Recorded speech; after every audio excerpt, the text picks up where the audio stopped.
There's a sound I'll never forget: the scream of my newborn daughter, 7 a.m., echoing off the walls like a siren. Not just crying. I'm talking that soul-wrenching, throat-tearing wail that cuts through your spine and leaves your hands shaking.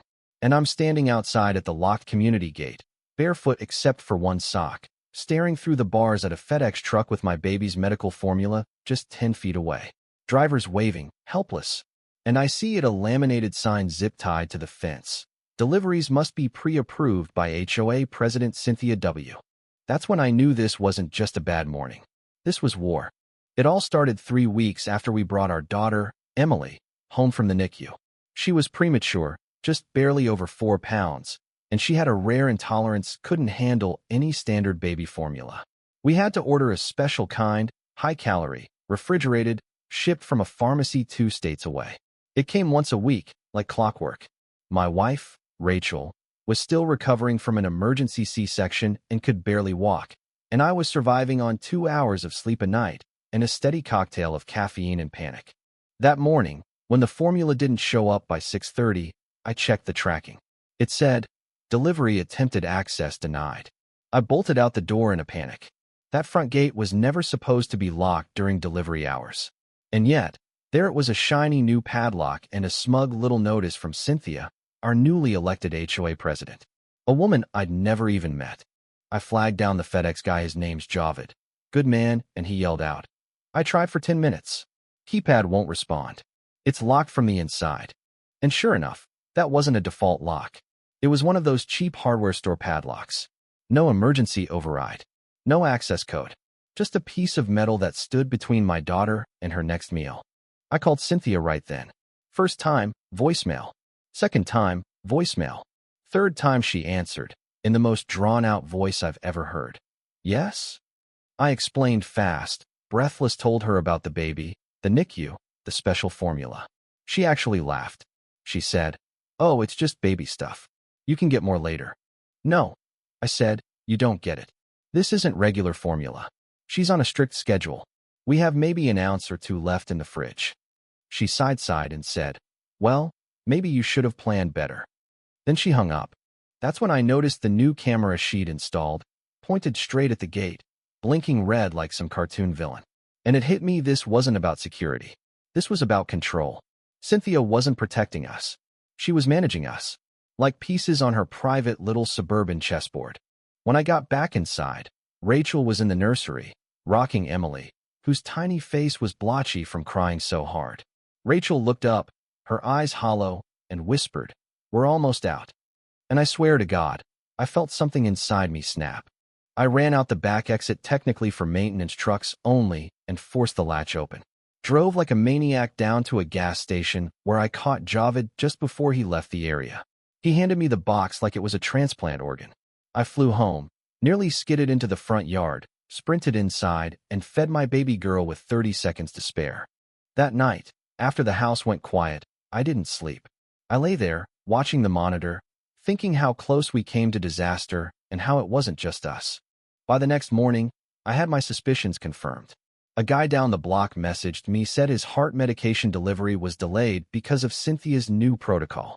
A woman 3 houses over said her oxygen tank replacement got rerouted. I started connecting the dots. Cynthia had moved in just 3 months ago. In that short time, she'd shut down the pool due to noise complaints, installed speed bumps without a vote, and fined people for having colorful mailboxes. She wasn't managing a neighborhood, she was building an empire. So I started a group chat, called it Gatewatch. Within an hour, I had 6 neighbors sharing similar stories. One woman's chemotherapy transport was denied entry. Another had meal kits spoil on the front step. Cynthia was deciding who deserved deliveries and when. But I needed more than stories. I needed proof. I used a tool from my old logistics job, a portable scanner, to check the gate's override box. Sure enough, there were timestamps of manual overrides that didn't match any approved admin times. She had locked the gate herself, at night, and reopened it in the morning every day for the last week. I dug up the HOA bylaws, found a clause that said the gate must remain accessible to essential service providers during posted delivery hours. Javed's route fell exactly within that window. I had her. Then I got a text that changed everything. It was from Callie, a neighbor I hadn't spoken to before. She said her husband was a firefighter, and 2 weeks ago, his station had to climb the gate during a medical call because the code wouldn't work. She had screenshots of the emergency call log. That was the final piece. The HOA board scheduled an emergency meeting. Cynthia, of course, showed up in a lavender pantsuit and that ever-present clipboard. She gave a little wave to the room, the kind of wave politicians give when they think they're beloved. No one waved back. When it was my turn to speak, I walked up, plugged in my laptop, and showed the video of Javid being turned away at the gate. Showed the audio clip of Cynthia laughing when I begged her to unlock it for my daughter's formula. I laid out the logs, the violations, the testimonies. I introduced Callie's husband. He stood, confirmed the emergency delay. I read the county statute aloud. Tampering with emergency infrastructure was a serious offense. Cynthia tried to interrupt. She said, "This is all dramatized. Isolated incidents." But someone in the back yelled, "My mom missed her insulin because of you." Another voice, "You locked out Meals on Wheels." The room erupted, not into chaos, into truth. The clipboard slipped from Cynthia's hand. Someone picked it up and read aloud one of her notes. "Too many brown trucks lately. Looks suspicious." That was it. The vote was called. 46-1. The one was her. She was removed. Her authority gone. Her voice cut. She was escorted out not by force, but by the quiet, united will of a community that had had enough. But it wasn't over. 2 days later, someone saw her crouched in the bushes near the gate, taking photos of delivery trucks. Wearing a fake community security badge she printed herself. She filed a cease and desist against me, claimed harassment, slander, emotional distress. My lawyer laughed, said she didn't have a leg to stand on. Then one night, our smart camera pinged. I checked the feed and saw her flashlight in hand trying to tamper with the gate's override panel again. She wasn't alone. A man, her cousin, was with her, holding a toolkit. We called the police. They arrived just as the two finished reinstalling a manual lock, the same kind that had blocked my daughter's formula. The cousin was arrested. Cynthia was cited. The county launched a full audit. She was fined thousands. Her house flagged for inspection. She became a warning, not a leader. And in her absence, we rebuilt. We worked with the gate manufacturer to install a new system. Deliveries scanned automatically.